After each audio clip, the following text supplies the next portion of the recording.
It's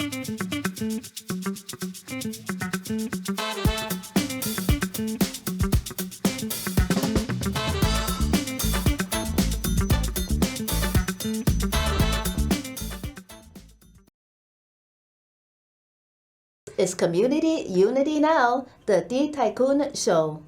My co-host, Bill Morton, president of the Rogers Park Chamber of Commerce, is not here today. He is still recovering from his injury.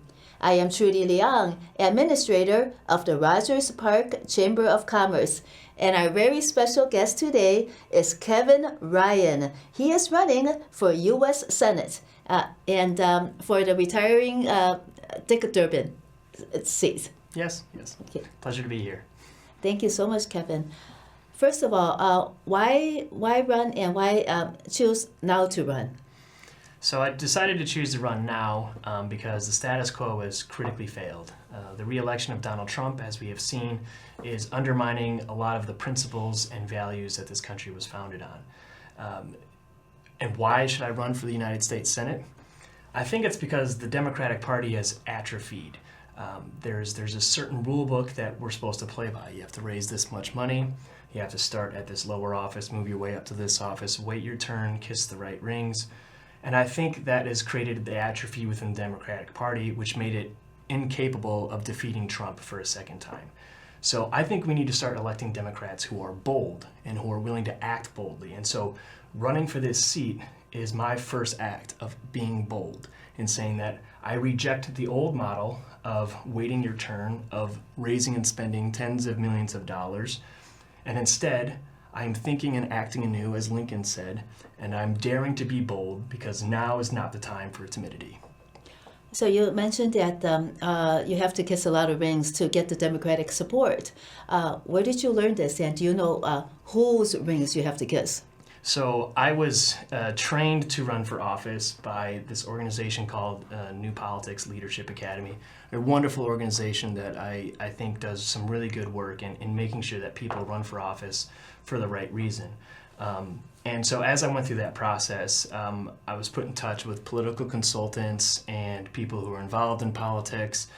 And they're the ones who kind of, let me peek behind the curtain to show me, this is what you have to do, this is who you need to speak with. And most of these people were, the rings that you have to kiss in many ways were either leaders within the Cook County Democratic Party or, equally important, the mega donors in the Chicagoland area. Because those mega donors, one, can contribute to your campaign, and then they can put you in touch with other very wealthy people who can then contribute to your campaign. And money to them is the most important thing. So in exchange for the contributions, do they have you promised to help them with their agenda? No, not really. It doesn't work that way. So what I've discovered, the corrupting influence of money in politics, it's not a quid pro quo. It's not bribery. They're not asking you to do this in exchange for that. Instead, if you look at our system, you run for re-election every 2 years in the House, every 6 years in the Senate. And so you're constantly raising money. And you need these people to be constantly replenishing that money and contributing to you. So it's more, if you do something they don't like, they will turn off the faucet, right? So they'll turn the faucet on for you. And if you start acting a little bit independently, you start making some noise that maybe they don't like, they can just very easily turn off that faucet and then make sure that their friends turn off their faucets too. And then you know what they might do? They might go over here and turn on the faucet for someone else. And that person might primary you, right? So that's kind of how they control things. It's not exactly quid pro quo, but it's still a form of influence and control. Mm. It sounds a lot like quid pro quo to me. Because if you're... you could sense what they do want. So if you go against what they want, then you don't do what they want, then you don't get the support. Sure, I guess it seems a little bit more indirect, right? Because they're not specifically asking you to vote this way or to propose this or do that. But you're right. You do know. You kind of have an understanding based on what this person is, what their interests are. And so if you're going against those interests, they might not support you. So it's that kind of fear in the back of your head that would make you not want to go against those interests. So how do you raise money then? How do you how did the oh, by the way, the new Politics Leadership Academy, do they charge for the classes, or do they how? No, they don't. So they fundraise on their own to support their staff, and they have a lot of volunteers. So after I went through it, I also volunteered myself as a facilitator. They have this program called Answering the Call, and I think it is a phenomenal program. And anyone who's interested in running for office at the local or state, federal level, it's a great thing to get involved with. Now, it is geared towards people who've served in the military and national service. But it is it's a great program because it really makes you uncover your why as to why are you running, and it helps you understand some of the risks too that once you enter politics, that traps to look out for and things to be aware of, because power is, it's almost like a drug, right? And political power can be a very corrupting and dangerous drug if you're not careful with it. So no. Is that your conclusion, or do they instill that in you? Probably a little bit of both. So one metaphor that they use, which I really like, is the metaphor of the candle. The candle, it casts light, and that's the good that you're putting out into the world. But a candle also casts a shadow, right? And so they want you to be mindful of that shadow. What are those, like, maybe selfish motivations or interests that you have, almost like the yin and the yang, right? And if you're not aware of that shadow can, that might be able to overcome you or might influence you in ways that go counter to the light that you're trying to give out into the world. In other words, even though you might get ahead, it might be a double-edged sword once you get that corrupting influence on you. Right, yeah. Does the Academy have any graduates that are in public office now, so that we could have an example of someone who was able to quote-unquote graduate from the program? That's a good question. I'm not sure from New Leadership Academy, New Politics Leadership Academy. I'm not sure any of those alum. I think they definitely have some state candidates who the state assemblies. I'm not sure at the federal level. I do know the sister program, which is called New Politics. That is that's a PAC, so they're political. The Leadership Academy is bipartisan or non-political. And so the political PAC, they do support candidates, and their first candidate that won federal office was Congressman Seth Moulton from Massachusetts. Oh, okay. So, but he didn't go. But he did not go through that the Leadership Academy. He was just, supported by New Politics. Yeah. PAC. Oh, okay. So you don't have any fellow classmates that were with you in the academy? We did have classmates, but I don't know any of them that have won office yet. Okay. And it's possible that some of them may have, and I just don't know. Do you know how old the academy is? When did they form? It's relatively recent. I think in the last decade or so. So I guess the state of the Democratic Party led to their formation, so that they could try to get out from under the shadow of the Democratic Party, from the influence of the special interests. Yes, but not just the Democratic Party though. So they want candidates of just quality caliber across both parties. The reality of it is that most people, I think, have been Democrats through New Politics, but their priority is not partisan ideology. It's more about quality candidates that they are putting out there. So when you started running, did you meet any people that were interested in your campaign, and then maybe some people that saw what you were running for and asked you perhaps to not run? There were plenty of people who, they didn't ask me not to run, but kind of looked at me like I'm crazy and saying, like, you should not run. Or there were people that I met, and the first thing they would ask before, I talked about why I was running or what I want to do, the first thing they would ask is, well, how much money can you raise in the first week, in the first month, in the first quarter? All they cared about was my fundraising capability. And so I started to move away from those people, and I didn't really spend time with them because I know what they're going to say. They think this this style of campaign I'm trying to do is impossible, so I'm not going to waste my time with them. The people that I do like to spend my time with, and there's a couple, even a couple aldermen in Chicago, who told me, don't let anyone tell you not to run, right? And the people who say like only you can make it possible, and don't listen to the detractors. And what's been are those aldermen have they been in the military? No. But and I do want to I respect their privacy, so I don't want to give their names. But so it's been very cool. I started this campaign with just this idea that perhaps money doesn't actually matter, and that a quality of a candidate who rejects the donor class and the big money and the rings that you're supposed to kiss can win if they go directly to the people in a truly authentic grassroots campaign. Started with this idea. It was something no one had really tested before, to my knowledge, and I could have failed completely. But instead, the opposite has happened, and we have continued to compound support. And I'm happy to say today, without spending $1, we have reached over 2.5 million people over our social media. And so, when the message sells itself, when you have a real message, you don't need to purchase it. You don't need to buy ads to push it on people. And that's where all this money goes. About 80% of a campaign's money goes towards advertising to try and push name recognition. Is it? Do you know if your supporters are also military? Because you were a Marine, right? Yes. No, supporters are across the board. I certainly have veterans like to support veterans, especially the Marine Corps. Marine Corps is almost a cult. It's a very tight-knit community.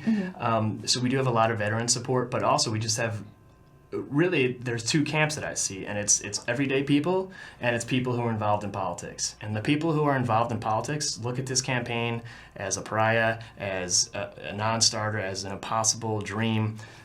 The people on the outside of the tent, the grassroots, everyday people, they look at me and they say, finally, a real candidate, a real campaign that I can actually get behind. I feel like I'm not just talking to someone who's bought and sold.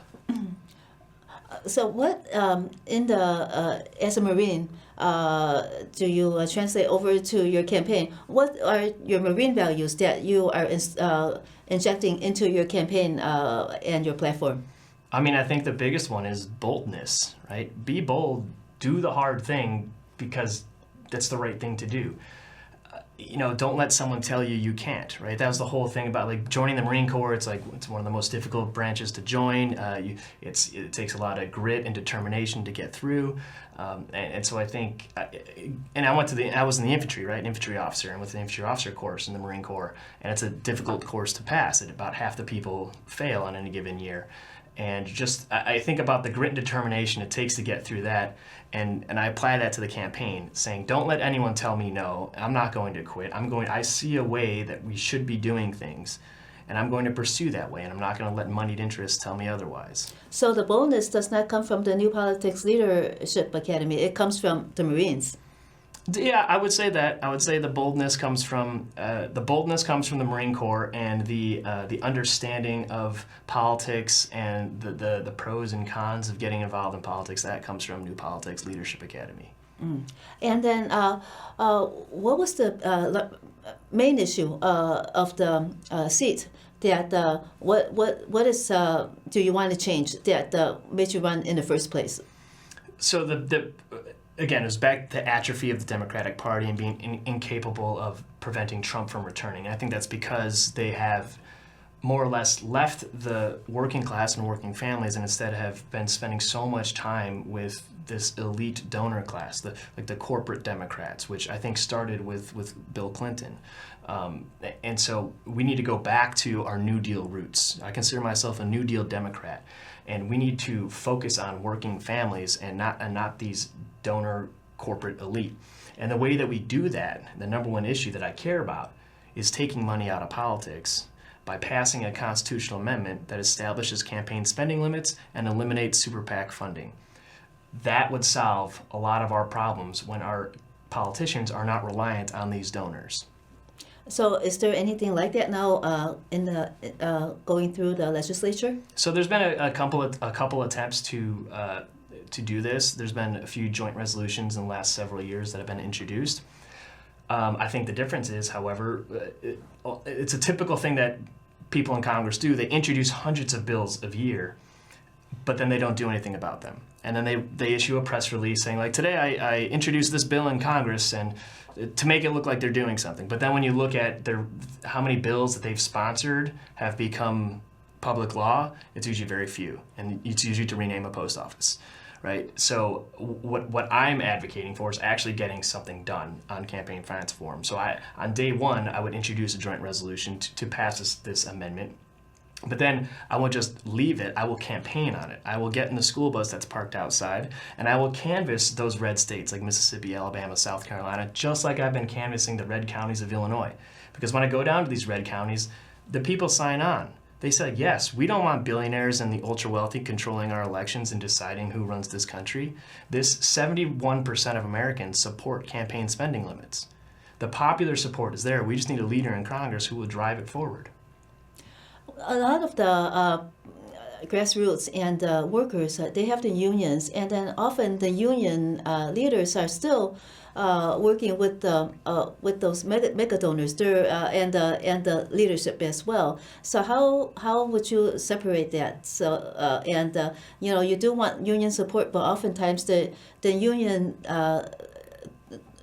supports the status quo candidates. So the union leadership has always supported Democrats, and it's obvious because Republicans in Congress have no interest of supporting workers or unions. If they did, the PRO Act would have passed, right? It's just clear.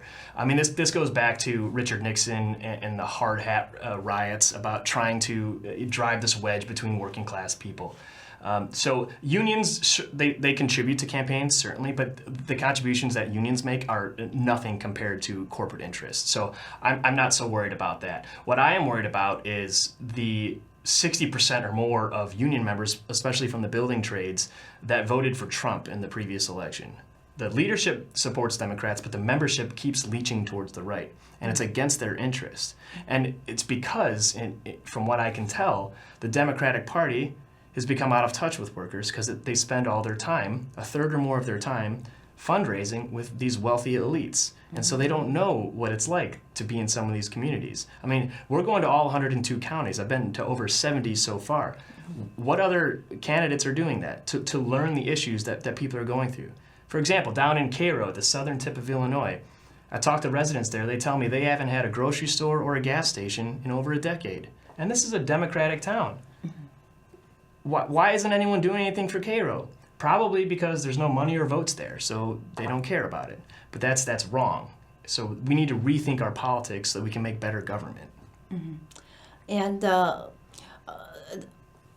so they just go where the money is. If it doesn't have anything to do with money, then they really don't care that much about the people, the status quo. Unless right now. They can get a photo op. If you can get a photo op and put it on social media, or if you can get donations or votes, that's really, I feel like, all they care about. Because once you get into office, I think the most important thing you care about is staying in office. Mm-hmm. And building trades, you said that 60% of them voted. Rough estimate. Yeah. Rough. Mm-hmm. Well, have you spoken with the members of the building trade, and when they learn about what your message, then what is the reaction? Yes, so I've spoken to plenty of union members downstate. Union leadership, especially from the building trades that I've spoken with, they've given me robust support. And then downstate, when I talk to the members themselves, I mean, I have a guy. I mean, it's not a building trade, but the Teamsters, I have a guy in a MAGA hat who's signing my petition down in Pulaski County, Illinois. It's right next to Alexander County, southern tip of Illinois. And he told me he's a retired Teamster. And he said the Democratic Party left him. He didn't leave the Democratic Party. But when I told him my pitch, everything I'm telling to you, he signed my petition. This is how the Democratic Party wins again. We bring these people back into the fold by going back to our New Deal roots about direct federal spending to help grow the middle class, help support workers, and stop this oligarchic expansion of billionaires and their control over our society. Mm-hmm. Isn't it kind of hard, though, since they have control over many parts of the society to actually break in? Yes, it is. How are the petitions coming along? What's your message? Are you done with the petitions? Like a couple of times over what you need, and how many do you need? So we need 5,000 to get on the ballot, and we are a couple thousand over that right now. So, but we're going to keep going until we get the max, which is 10,000. And your volunteers, how do you find them? Honestly, they find us, which is great. So like driving that bus around, people see it. It's kind of like a moving billboard, and they reach out to us. They see our videos on TikTok and Instagram and other social media, and they reach out to us. They say like, finally, this is a campaign that I believe in and I want to get involved. And they have been just doing amazing work helping us get petitions. We've gotten petition signatures in every single county we visited. Oh, okay. So, and they don't even ask for payment. They'll just actually volunteer to knock on doors. Yeah, most of them are volunteers. We do have a couple paid staff, but most of these people are volunteers. How do you have enough money to? How hard is it to fundraise for the campaign? Since you don't want to concentrate on that other kind of normal fundraising, how hard is it for you to fundraise enough to maintain the campaign?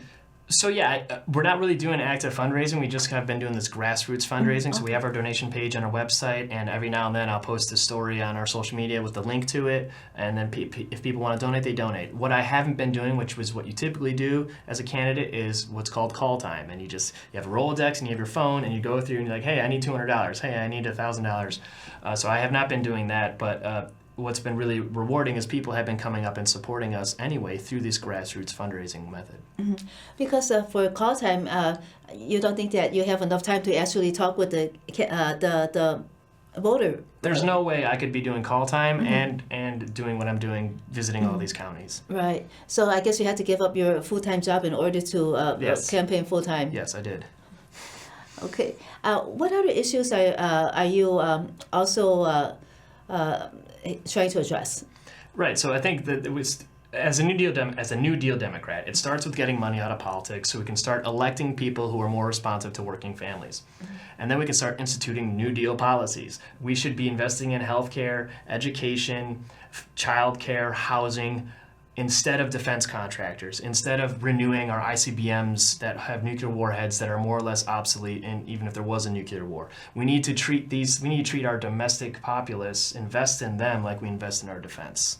Yeah, and this is a military person talking about the military-industrial complex. Yes, it is a problem. I mean, it was a military person who coined that phrase. Right. General Eisenhower. Yes. Mm-hmm. So you understand it very well. Yes, I worked in the Pentagon. I've seen it. I mean, we should not be spending half of our discretionary budget on defense. Mm-hmm. And you said that there's ranked choice voting and then other type of voting that could actually get the of course candidate. Nonpartisan ranked choice voting. That will make more competitive elections, and I think that will actually solve the problem of term limits. I'm not opposed to term limits, but I think there's a better answer, and that's nonpartisan ranked choice voting, because if we have more competitive elections, we will get more competitive candidates, higher quality candidates, and we'll see more natural turnover instead of forcing people out of office. But isn't it very hard to get rid of this two-party system? So it doesn't get rid of the two-party system. It just changes the election framework from partisan control of the primaries. So like in Illinois, when you go to vote in the primary, you choose a Republican, Democrat, or independent ballot, right? Under a nonpartisan ranked choice voting, there's just one election. We get rid of all those, and all the candidates are on one ballot, and you can rank them per your preference. And then it keeps going until there's one winner. So each candidate could have their name associated with a party. Of course, of course. But the parties aren't controlling the primaries. So is that how close is that to being in fruition in Illinois? I don't think we're close to it at all. I don't think the Democratic Party wants to give up its control of its primary election. So if our viewers want to learn more about you, where should they go? If you want to learn more about me and our campaign, you should go to runwithkev.com. runwithkev.com. It's run with me because this is what it's about. It's not about me. It's about all of us. That's why I want to change our elections to help make this democracy work for all of us. So runwithkev.com. You can also follow us on social media. All of our links are on the website. So that's the best way to reach us. And What about your friends and families? What do they say about your campaign? They have been the strongest supporters, and it's been amazing. At first, again, most of them kind of thought I was crazy. Like, you bought a school bus? What are you doing? You're running for the Senate? But once we started getting rolling and they see what I'm talking about and how we're campaigning, it fills them with inspiration, and it keeps wind in my sails. And you have always been in politics, always interested in politics. You understand how well do you understand politics before the new politics leadership academy? I've always had an interest in government, and I think running for office it should be a noble thing that people aspire to do. Politics shouldn't be a dirty word. I'm trying to clean it up so we can have people who say, yeah, I want to run for office, because people should be able to say that without being like labeled as a narcissist or someone who is selfish and cares about themselves. We need to clean up our politics so that politics is no longer a dirty word. Mm-hmm. And your bus, is it a used bus? Yes, it's a used bus, 2002 Chevy Bluebird school bus that we renovated into our mobile office. Oh, so your staff goes with you to all these? Yes, we bring staff with us depending on where we're going. It changes how many people come with, but yes. Mm-hmm. And your supporters, these new supporters that you find along the road, do any of them become volunteers in that area, like in that town, so that you have yes. Precinct captains? Yes, and I will say I have the strongest precinct captains in Cairo, Illinois. My DJ Tyrone, if you're listening, thank you for all the work you're doing down there. They are truly amazing people, and they've made Cairo a very special place in my heart. Well, Kevin Ryan, candidate for U.S. Senate for the retiring Senator Dick Durbin. Thank you so much for joining us on Community Unity Now, the D Tycoon Show. From Bill Morton, President of the Rogers Park Chamber of Commerce, and me, Trudy Leong, Administrator of the Rogers Park Chamber of Commerce. Thank you so much for watching Community Unity Now, the D Tycoon Show, and we will see you again next week.